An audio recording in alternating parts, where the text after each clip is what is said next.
అందరికీ నమస్కారం. మహాకవి కాళిదాసును గురించి వివరించుకుందాం. వివరిస్తున్నవారు బాలసుబ్రహ్మణ్యం కలవలపల్లి. కవికుల గురువు కాళిదాసు పేరు వినని భారతీయుడు ఉండడు. కాళిదాసు భారతీయ కవులలోనే కాదు, ప్రపంచ కవులలోనే అగ్రగణ్యుడు. అతని రచనలు భారతీయుల ప్రశంసలనే కాదు, పాశ్చాత్యుల ప్రశంసలను కూడా అందుకున్నాయి. భారతీయతను కాళిదాసు చిత్రించినంత గొప్పగా మరి ఏ కవి చిత్రించలేదు. భారతదేశ భౌతిక స్వరూపాన్ని, నదీ నదాలను, పర్వతాలను, పట్టణాలను, పల్లెలను, ఆశ్రమ ప్రాంతాలను, అరణ్యాలను, వృక్షలతాదులను కాళిదాసు వర్ణించినంత సుందరంగా మరొక కవి వర్ణించలేదు అనే చెప్పాలి. కాళిదాసు కవిత్వం కమనీయం. కాళిదాసు కాల నిర్ణయం గురించి పండితులలోనే అభిప్రాయ భేదాలు ఉన్నాయి. క్రీస్తు పూర్వం 1వ శతాబ్దం నుంచి క్రీస్తు శకం 5వ శతాబ్దం వరకు కాళిదాసు జీవించిన కాలం గురించి భేదాభిప్రాయాలు ఉన్నాయి. కాళిదాసు రచనల బాహ్య పరిశీలన వల్ల అతని జీవితం గురించి ఏమీ తెలియడం లేదు. ప్రచారంలో ఉన్న కొన్ని కథలను బట్టి కాళిదాసు మొదట ఒక అజ్ఞానిగా ఉండేవాడని తెలుస్తున్నది. విద్యావతి అనే రాజకుమారి తనను శాస్త్రవాదంలో ఓడించిన వాడిని పెండ్లాడుతానని పట్టుబట్టింది. ఆమె వద్ద ఓడిపోయిన పండితులు ఆమె గర్వం అణచడానికి ఉపాయంతో మూర్ఖుడైన కాళిదాసును ఇచ్చి వివాహం చేశారు.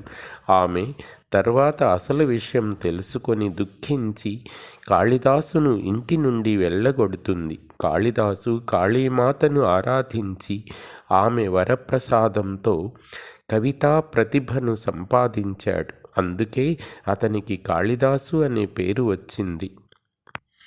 కాళిదాసు తిరిగి విద్యావతి దగ్గరకు పోయి తలుపు తట్టగా ఆమె అస్తి కచ్చిత్ వాగ్విశేషః అని అడిగిందట. అప్పుడు కాళిదాసు అస్థితో ఆరంభించి కుమార సంభవాన్ని, కచ్చిత్తో ఆరంభించి మేఘ సందేశాన్ని, వాక్తో ప్రారంభించి రఘువంశాన్ని రచించాడు అని అంటారు. మరో కథను అనుసరించి కాళిదాసు సింహళరాజు కుమారదాసు జానకీహరణం అనే కావ్యాన్ని ప్రశంసించగా అది విని ఆ రాజు అతనిని సింహళానికి ఆహ్వానించి అక్కడ తాను ఆ రాజుకు కాళిదాసుకు పరస్పర స్నేహం ఏర్పడిందని చెప్తారు. రఘువంశంలో వశిష్ఠుని ఆశ్రమాన్ని, పరతంతు ఆశ్రమాన్ని, అభిజ్ఞాన శాకుంతలంలో కణ్వ మారీచుల ఆశ్రమాలను కాళిదాసు చక్కగా సహజంగా వర్ణించాడు. కాళిదాసు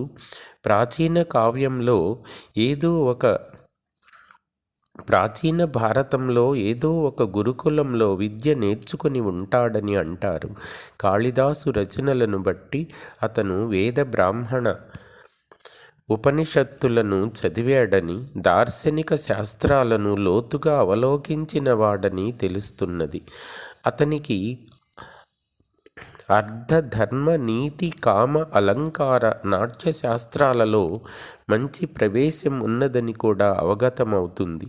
జ్యోతిష, ఆయుర్వేద, ధనుర్వేదాలు కూడా అతను బాగా తెలిసినవాడు. సంగీత, చిత్రకళాది లలిత కళలతోనూ పరిచయం ఉంది. కాళిదాసు ఇతిహాస, భూగోళాది లౌకిక జ్ఞానం కలవాడు. అతను చెప్పే దాంట్లో ఎంతో లోకానుభవం, పరిశీలనాశక్తి కనపడతాయి.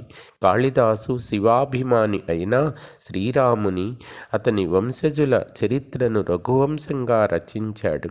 అతనికి శివకేశవుల విషయంలో సమదృష్టి ఉంది. కాళిదాసు పేర 3 నాటకాలు, 3 అద్భుతమైన కావ్యాలు మనకు దర్శనమిస్తాయి. మాళవికాగ్నిమిత్రం, విక్రమోర్వశీయం, అభిజ్ఞాన శాకుంతలం అనే నాటకాలు, కుమార సంభవం, రఘువంశం, మేఘ సందేశం అనే కావ్యాలు ప్రసిద్ధమైనవి. కుమార సంభవ కథ శివ పద్మ పురాణాలలో నుంచి కాళిదాసు తీసుకున్నాడు అని అంటారు. కుమార సంభవ కథ హిమాలయ వర్ణనతో ఆరంభమవుతుంది. పార్వతి జననం, విద్యాభ్యాసం, శివుని తపస్సు, మదన దహనం, పార్వతి తపస్సు, వటువు వేషంలో శివుడు వచ్చి పార్వతిని పరీక్షించడం, శివుడు పార్వతిని స్వీకరించడం, శివపార్వతుల వివాహం, వారి శృంగార క్రీడలు, కుమారుని జననం, కుమారుడు తారకాసురుని జయించడం మొదలైన ప్రధాన సన్నివేశాలు ఈ కావ్యంలో ఉన్నాయి. హిమాలయ వర్ణన, వసంత ఋతు వర్ణన, రతి విలాపం, శివపార్వతుల సంవాదం కవి యొక్క ప్రతిభాజనిత సన్నివేశాలు. కాళిదాసు శివభక్తుడైనా కూడా హరిద్వేషి కాడు.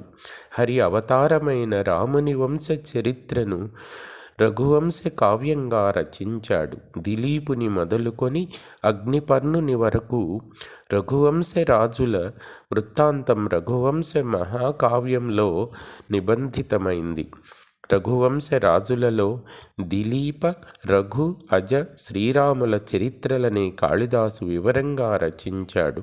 దిలీపుని సేవాపరాయణత, రఘుమహారాజు దాననిరతి, అజుని కోమల స్వభావాన్ని, శ్రీరాముని ఆదర్శ జీవితాన్ని కవి సర్వోత్తమంగా చిత్రించాడు. కాళిదాసు మరో రచన మేఘ సందేశం ప్రపంచ చరిత్రలోనే గొప్పది. మానవ హృదయాంతరాళంలోని సూక్ష్మ భావాలను కవి వెల్లడించడమే కాకుండా భౌతికమైన ప్రకృతిని, భౌగోళికమైన నదులు, పర్వతాలు, పట్టణాలు, పల్లెలను చక్కగా వర్ణించాడు. దీనిలోని అంగిరసం విప్రలంబ శృంగారం, హృదయ స్పర్శ అయిన విప్రలంబాన్ని కవి వర్ణించాడు.